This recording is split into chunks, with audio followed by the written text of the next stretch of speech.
Arise News Channel's streaming platform, Ariseplay, and Indieview Festival Lagos have been collaborating to identify, recognize, and reward the best creative minds through a competition for the most innovatively produced short stories. The first set of winners just emerged, and as we move along, we're now being joined by the two of the three that we planned today in the winners in the directorial category, including Adeshola Oni, who directed Of the Hair, Uzo Uche, who directed Onje Ale, and director of Tia, Avo Kuraye Efetobore. You're welcome to the studio. Thank you very much. Okay, this is Efe, and this is Adeshola. Yes. All right. Definitely. Okay, good to have you guys. Thank you very much. And congratulations. Tell us about it, the Indieview, and the collaboration with, Ariseplay. How did it start? How did you get involved in it? And what has been the experience? I know you're winners already and we congratulate you. But, take us through the processes that led to you becoming winners. Okay. This is Adeshola, right? Yes, I Okay, so Adeshola first before we come to Efe. Right. So I've always been aware of Indieview Lagos.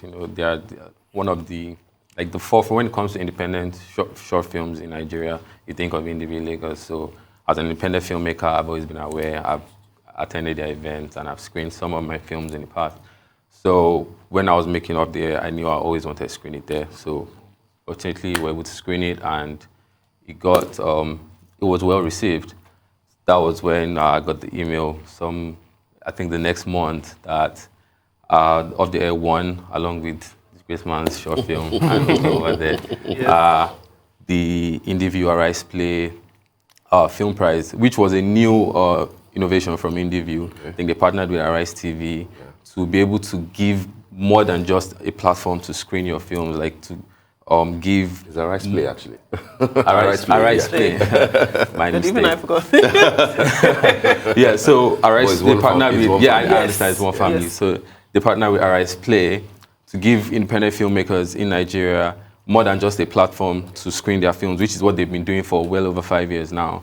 They're giving more opportunities, like what I'm having here. This is exposure that can really do tangible stuff for any independent filmmaker's career. So Indieview was able to partner with Ariseplay to give that. And apparently, we were one of the first set of winners of that partnership, which is a really big thing. So thank you. So I got that email and I was elated. And just a couple of emails later, and I'm here today. Fantastic. All right. Well, you're very welcome. Okay. Thank you. So, if we were to talk about your film specifically now, tell us, without giving the entire plot away, but give our viewers an insight into these films that have done so well at this festival. Please do start. Okay, so for my movie, Tale of Two Hands, so the idea for the whole thing is, I told a full story with just hands. No face, no expression, no dialogue, just hands telling the full story. And the coolest part was because of the fact that growing up as a child, I had so many funny issues, and I discovered some things about your hands. That your hands can say so much and can do so much with your hands without even making I'm not talking about sign language right now, but by just looking at the hands, you can see so many things from it. Communication with the hands alone. So funniest part was I tried doing the movie in Nigeria, but many people didn't really believe in the idea, telling a story with just only hands. So when I went to film school, New York Film Academy to be precise. Which one? New York Film Academy. Okay. So when I went to New York Film Academy, my final project, I did the movie there. I pitched the idea to my lecturers and they were like, it's not really making sense, but okay, don't worry, let's see what you want to do. And so I did the movie and I came out best student in my set. Wow. So yeah, we are Nigerians, now. Best student, and when I came back to Nigeria, Indieview, when I showed the movie in Indieview, and they were like, "Whoa, this is really creative. It's not your normal, everyday kind of a movie," and the rest. And the next thing, voila, we're here. So Tia is just a tale of it's following a couple, how they met, got married, and the struggles they had all through, and what it finally led to. Don't want to give it away and everything, but how short is there? 10 minutes. Okay. Wow. What about Off There? Off There is about 11 minutes. Yeah. What was it about? Well, Off There tries to tackle the duality of the human character, using the subject matter of depression and suicide. So it follows the occurrence or the events that occurred in a struggling radio station when a suicidal caller calls in on their show. You see? So you have to battle. They're struggling radio stations, so they had to battle between milking the situation to get views and ratings. I'm sure you understand about that, or to actually have a human moment and save a life. So I think that's what Off the Air really.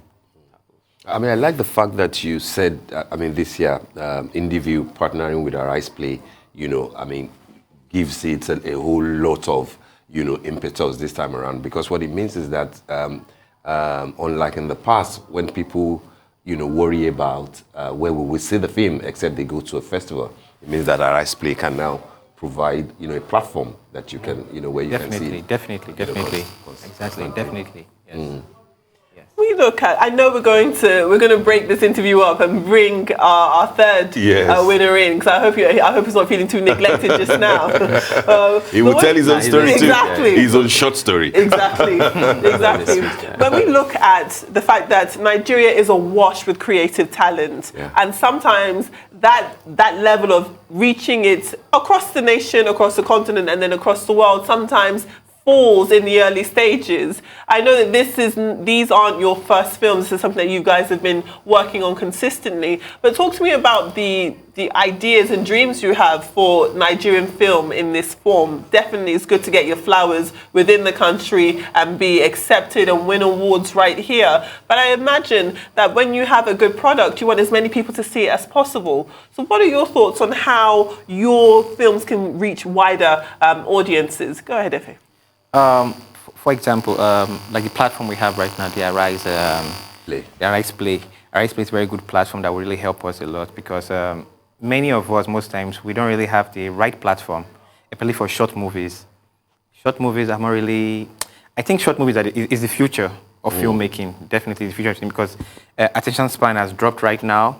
And one of my colleagues were discussing outside just now, and he mentioned that look at platforms like TikTok. Yeah. You just take it's just very short. Yeah. So the feature-length movie thingy, it's still going to be good. It's still going to have its way, but I think short is the future. And with platforms like the Arise TV, it's a very good one. Plus, we're also thinking, and we're discussing, just me and my friends, we're discussing, my fellow colleagues, and we're thinking of how can they push shorts in Nigeria? Yeah. How can they push shots in Nigeria? We're saying it's even possible to take it to cinemas if you take the same categories of movies and put them in an anthology. Yeah. All you need is good marketing. Absolutely. Good marketing. And thank God for places like YouTube,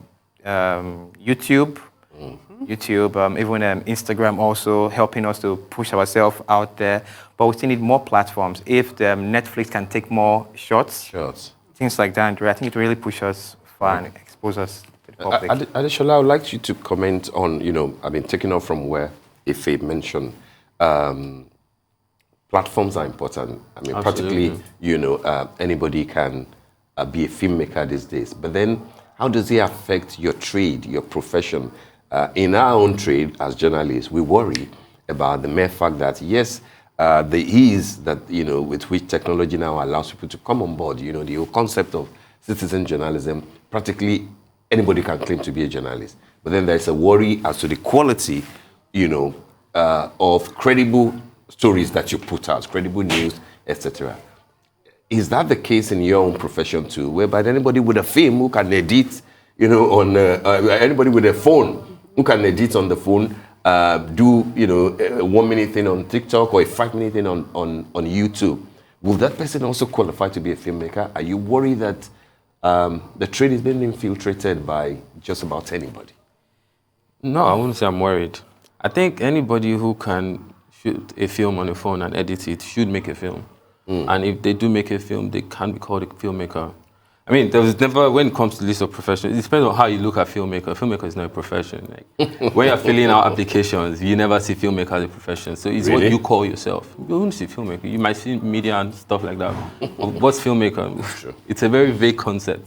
So you call yourself a filmmaker. So if you identify as one, call yourself one. And if you can record your film and edit it on your phone, and technology is it's not the opposition. You know? Yes. It's helping.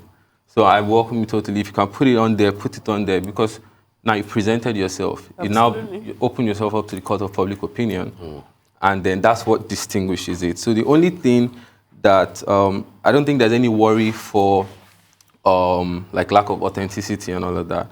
The only thing is when we now say, okay, we want a certain standard of films to be pushed out to represent us as a people or a nation, which is a different conversation. Because if I'm using the social media, I'm not representing people or the nation, I'm representing myself. So I can do whatever I want. If I make a bad film, I'm going to face court of public opinion, and then that's that narrative.